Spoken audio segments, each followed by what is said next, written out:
देखो यार, हम हैं दिल्ली से, और दिल्ली के लड़कों को ना इतनी अपनी सेटिंग प्यारी नहीं होती, इतनी उन्हें प्यारी होती है पार्टीज़। अब पार्टी कौन सी?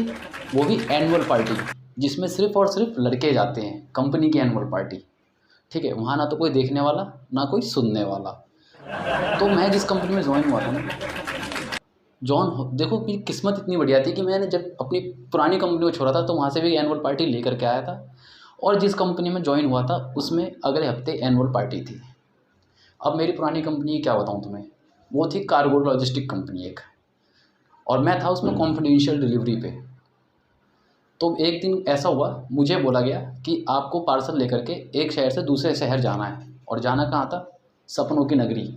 हाँ, वो सिर्फ मतलब बातों में सपनों की नगरी है, ऐसा रियल में कुछ नहीं है सपनों की नगरी। तो मैं जाना था मुझे मुंबई, एरोप्लेन में बैठ करके, और वो एरोप्लेन नहीं था भाई साहब, वो प्राइवेट जेट था। सर्किट याद है मुन्ना भाई का? भाई ये तो शुरू होते ही ख़त्म हो गया। वो था, वो मुझे लगा एरोप्लेन होगा, वो प्राइवेट जेट था भाई, शुरू होते ही ख़त्म था वो। तो मुझे बैठना था प्राइवेट जेट में को पायलट के साथ, मतलब को पायलट की तरह, मतलब पायलट के साथ में। अब मैं बैठा, पायलट ने एंट्री ली, और आते ही उसने बोला, भाई अपने फ़ोन को लगा दो फ्लाइट मोड पे। मैंने लगा दिया भाई, मुझे लगा मुझसे बातें करेगा। वो बंदा तो बहुत ज़्यादा तेज़ था, उसने सिर्फ़ और सिर्फ अपना सोचा, हेडफोन लिया और लगा लिया अपने कान में। वो खुद अगला बंदा गाने सुन रहा है और मैं बोर हो रहा था। अब ऐसी सिचुएशन में उससे बात नहीं कर सकता, क्योंकि भाई साहब तो डीजे वाला गाना सुन रहे हैं हेडफोन लगा करके। अब फ्लाइट हुई स्टार्ट, रनवे पर चल रही है, तब तक मेरे मन में कोई क्वेश्चन नहीं था। लेकिन जब फ्लाइट ने उड़ान भरी ना भाई साहब, जो थोड़ी बहुत फटी हुई थी ना, वो बहुत ज़्यादा फट गई थी, मतलब किलोमीटर के हिसाब से फट रही थी। जैसे जैसे किलोमीटर बढ़ रहे थे उस हिसाब से फटती जा रही थी, और वो हो गई थी चोरी बहुत ज़्यादा, रनवे से ज़्यादा। अब फ्लाइट ने टेक ऑफ लिया था, और मन में सवाल थे बहुत ज़्यादा। मैं उससे कुछ बोल नहीं सकता था, क्योंकि उसे डिस्टर्ब नहीं करना था। क्या पता मूडी आदमी भाई कहाँ ले जाके ठोक दे, ले पूछ अब क्या कह रहा था, तो इसलिए हम उससे कुछ बोल नहीं सकता था। अब सवाल क्या था मन में, भाई तुझे उड़ाना तो आता है ना, उड़ा तो लेगा ना, कहीं ठोकेगा तो नहीं, दिशा तो पता है तुझे, और समझ में नहीं आ रहा भाई तो यूट्यूब देख ले, आधे घंटे लेट हो डिलीवरी हो जाएगी, कोई दिक्कत नहीं है। लेकिन तूने कहीं ठोक दिया ना तो हम सीधा अल्लाह को डिलीवर हो जाएंगे, और मैंने तो पाप भी इतने करे कि नरक में जाकर भी कढ़ाई में चला जाऊँगा मैं। फिर भाई हमारी फ़्लाइट लैंड हुई मुंबई में, और मैंने इस बार बोल दिया था पायलट को, इस बार फ़्लाइट मोड नहीं लगाऊंगा, सीधी बात, और अगली बार गाना मैं भी सुनूंगा, तू अकेला हेडफोन नहीं लगाएगा। तू सफ़र का इन्जॉयमेंट ले रहा है और मेरी फटती है, और साथ में तो कुछ बात भी नहीं करता मुझसे। उसके बाद क्या हुआ भाई, मैं उतरा मुंबई में, पैकेट था डीएलएफ की बिल्डिंग में जाकर के डिलीवर करना। हाँ डीएलएफ वही जो 30-30 माले की बिल्डिंग बनाते हैं ना, वही डीएलएफ। डीएलएफ वालों का एक रूल है, और बाकी मैं पर्सनली मिलकर जानना चाहूँगा कि वो रूल उन्होंने क्यों बनाया। और रूल क्या है, वो 13वीं मंजिल नहीं बनाते अपनी भाई फ्लाइट में, 12, 11, 12 और 14, या तो 13 तक की गिनती नहीं आती उन्हें, या वो बनाते नहीं हैं। अब ये तो डीएलएफ वाले बताएंगे, मिलना पड़ेगा। तो मैंने पैकेट देखा, पैकेट पे था 13वां माला। भाई मैं लिफ्ट में गया, बटन देखा 11, 12 और 14। मैंने कहा क्या पता 12वां माला ही 13वां हो। मैं 12वें माले पे पहुंच गया, वहाँ देखा तो 12 लिखा हुआ है। मैं सोचा शायद 14वां होगा, 13वां माला। मैं 14वें पहुँच गया तो वहाँ भी 14 लिखा हुआ था बाहर। फिर मैं जीने से उतर के आया, मैंने कहा नहीं हो सकता है लिफ्ट में गाना भूल गए हो, जीने से उतर के आया। जीने से 14वें माले से उतरा सीधा 12वें माले पे, 13वां माला नहीं था।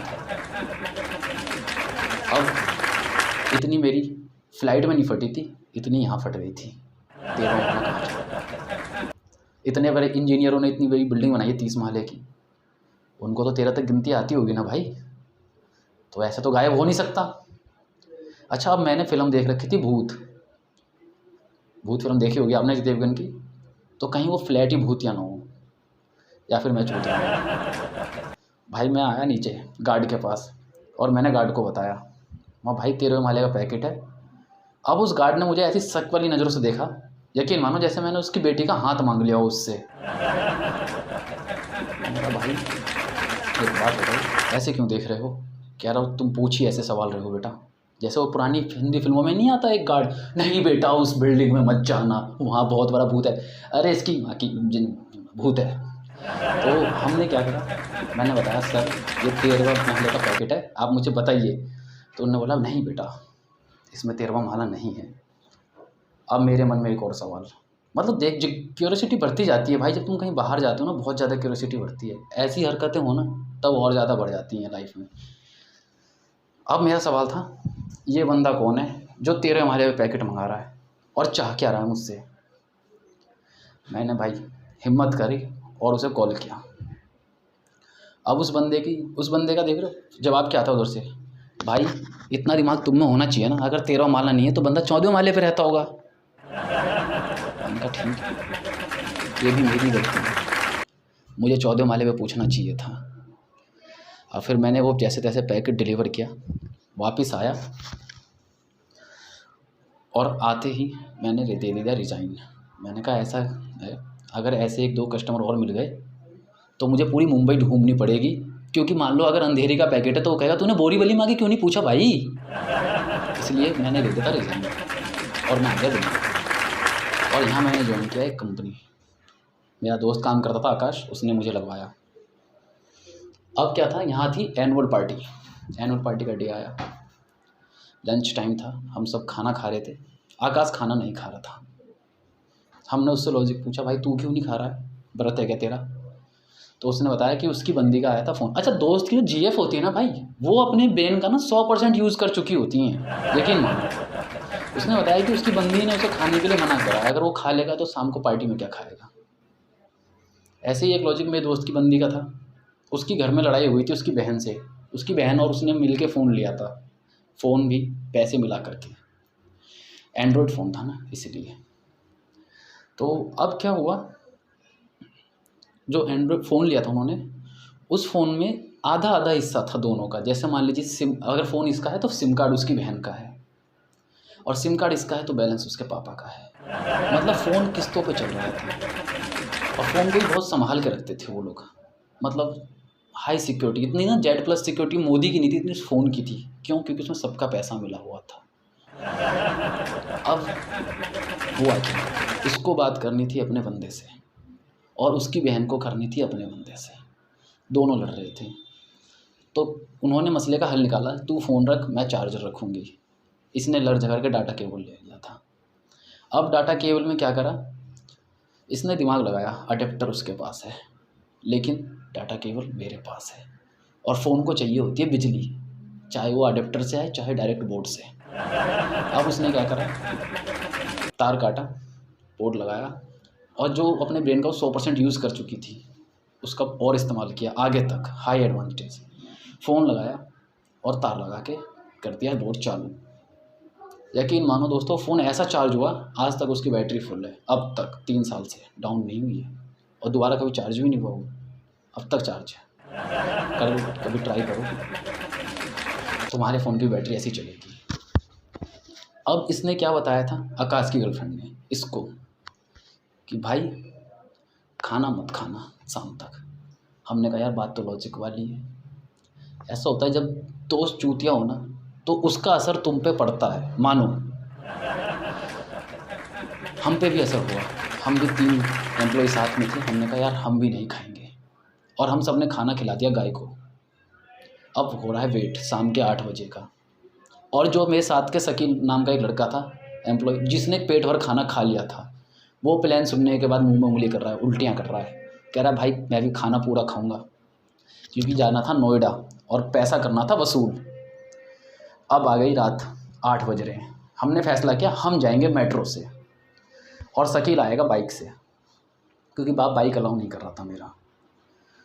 तो हम लोग मेट्रो से गए, पूरे मेट्रो हमने प्लान करा था, चिकन खाएंगे, दारू पिएंगे, बवाल करेंगे, रात को लड़कियों को छेड़ेंगे, और सारा प्लान ओके था हमारा, सब कुछ ओके।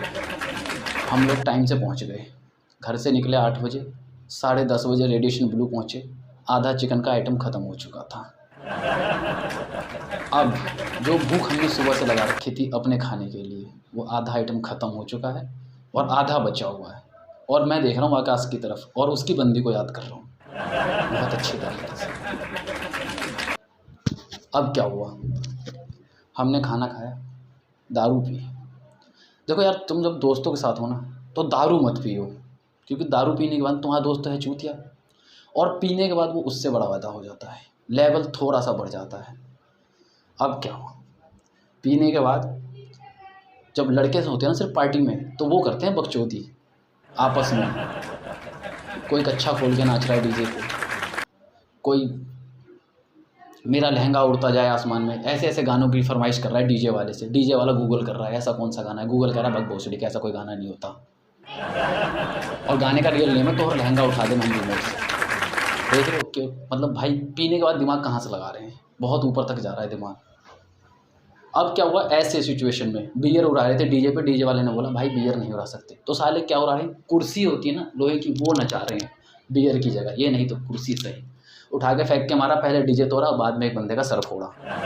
अब ये से हम आगे पूछ रहा है, हाँ भाई अभिषेक का सर किसने फोड़ा, पहले मुझसे पूछा। मैं खाते टाइम बकचोदी नहीं करता भाई, मैंने कहा सर मुझे नहीं पता। उसने जाकर पूछा आकाश से। अब आकाश क्या कर रहा है, वो फुल सेट सर के सिर पे हाथ रख के कसम खा रहा है, सर आपके माँ की कसम मुझे नहीं पता किसने करा है। ये आप अभिषेक से क्यों नहीं पूछते कि उसका सर किसने फोड़ा है? अभिषेक जिसका सर फूटा है वो बेहोश है, उससे कैसे पूछ सकते हैं? उसके बाद क्या बकचोदी हुई, रेडिएशन ब्लू वालों ने हमें प्यार से नहीं भगाया, धक्के मार के भगाया था, और मेरी प्लेट छीन ली थी वो अलग। और आकाश जो पूरे दिन भूखा था उनने कुछ नहीं खाया, और आज खाली पेट दारू पी के उसका नशा हो गया था डबल, और शकील का तिबल, क्योंकि उसने तो उल्टी करके वो भी निकाल लिया था। अब हम बाहर खड़े हैं। अब पीने के बाद ड्रामा क्या चल रहा है कि पहले उस बंदे को बुलाओ जिनने सर फोड़ा अभिषेक का, और अभिषेक कह रहा है एम्बुलेंस बुलाओ। आधी पब्लिक सपोर्ट में है, मतलब आधी पब्लिक कह रही है कि नहीं एम्बुलेंस आएगी, और आधी कह रही है नहीं पहले वो बंदा आएगा जिनने सर फोड़ा है। और हमारा एएसएम जो फुल सेट था वो कह रहा है दोनों एक साथ आएंगे, नहीं तो कोई नहीं आएगा, चाहे अभिषेक मर जाए। ये चल रही है वहाँ बकचोदी। और उन सबसे दूर मैं प्लान बना रहा हूँ घर जाने का, क्योंकि रात के बज गए हैं 1। अब ऐसे टाइम पे ना तो लड़की छेड़ सकते हैं और ना ही यहाँ रुक सकते हैं। सारे प्लान की रुकी थी धज्जियाँ। अब हमने बुक करा ओला। अब ओला वाला बंदा आया है वहाँ पर, और हमने कर लिया फ़ोन स्विच ऑफ। क्यों? क्योंकि शकील कह रहा तुम बाइक से घर चलोगे हमारे साथ। अब शकील और आकाश हैं फुल नशे में, और मेरे को बिल्कुल भी नहीं हुई थी। तुम्हारा भाई पीता नहीं है, खास करके ऐसे मौक़ों पर भी। क्यों? क्योंकि जब दोस्त पता होगी पहले से चूतिया है, पी के और चूतिया हो गया, और ऐसे टाइम पे तुम और पी लो तो ज़्यादा बड़े वाले हो जाओगे। अब शकील वहाँ जिद कर रहा है कि बाइक तुम्हारा भाई चलाएगा, जिसको ये नहीं पता कि वो बात खंबे से कर रहा है। खंबे को बोल रहा है गाड़ी तुम्हारा भाई चलाएगा, और हमारा फ़ोन उसके पास है ताकि हम ओला से न जाएं। हमने उसको समझाया भाई खंबा नहीं, हम ही चलेंगे तेरे साथ, पर गाड़ी मैं चलाऊँगा। अब वो मुझसे कह रहा है तूने पी रखी है भाई, गाड़ी तेरा भाई चलाएगा, पीने का तू गाड़ी मत चलाना बोल। हमने उसको जैसे तैसे समझाया, गाड़ी पर बैठे, और उसने कसम खाई कि वो गाड़ी 40 से ऊपर नहीं ले जाएगा। वो बात अलग है, हम 90 की स्पीड से आए हैं। नोएडा से घर मेट्रो से 2 घंटा, और वहाँ से आधे घंटे में घर थे। रास्ते में मिल गया पुलिस वाला, उसने रोक लिया, आ जाओ भाई। तीनों के पास हेलमेट नहीं है, ऊपर से 90 की स्पीड में ओवर स्पीड में गाड़ी चला रहे हो, गाड़ी का इंश्योरेंस नहीं, पॉल्यूशन नहीं, और गाड़ी रुकवा ली साइड में। हम वहाँ खड़े हैं, साहब जी बहुत स्ट्रिक्ट थे। ये ऐसा उसके चेले ने बोला था, वो रिश्वत नहीं लेंगे, मेरी जेब में डाल दो। हमने उसको 200 रुपये, अब जो शकील था वो उससे ज़्यादा तेज़ था, उसने बोला सर 200 रुपये पड़े हैं, गरीब आदमी हैं, चंदा इकट्ठा करके हमने पैसा इकट्ठा किया है, 200 का नोट पड़ा है। उसने बोला, उसके चेले ने ठीक है ये रजिस्टर है इसमें रख दो। शकील ज़्यादा तेज़ था, 200 की जगह 50 का नोट रख करके उसको पकड़ा दिया। अब शकील भाई ये भूल चुके थे कि चालान 2000, मतलब चालान ऑनलाइन हो गया है। सारा चालान मिला करके 20,000 रुपये का चालान उसके घर पे पहुँच गया था।